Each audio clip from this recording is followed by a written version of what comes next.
en George Bati. Ikwayo oganda madwaro thieth e kaunti ma Kisumu mondo chope ute thieth kaluwore ni chenro mag thieth dhi nyime kaka pile.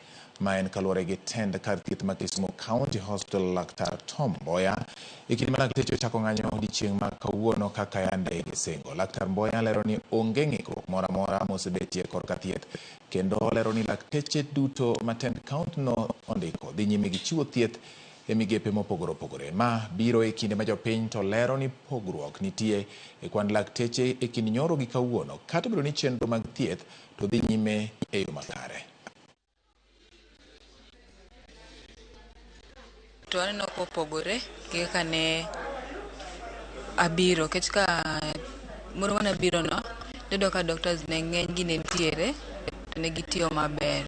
But kanochako nyoro, yes ne ntiere achiel, lakini king'iyo gi kaka ne abiro date 8 no, ne gipogre.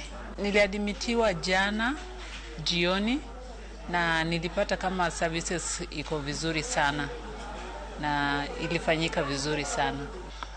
Mana kaka useneno, usewuotho wuoyo gi jotuo, services magwa dhi mbele maber, ok waneno tatizo moro amora. Lakteche maneno jotuo bende ntiere on duty. Koro unless maybe things change, but as far as we are concerned sani, thieth dhi mbele kendo wa encourage jotuo mondo bi hospital mondo mi onen gi kaka pile.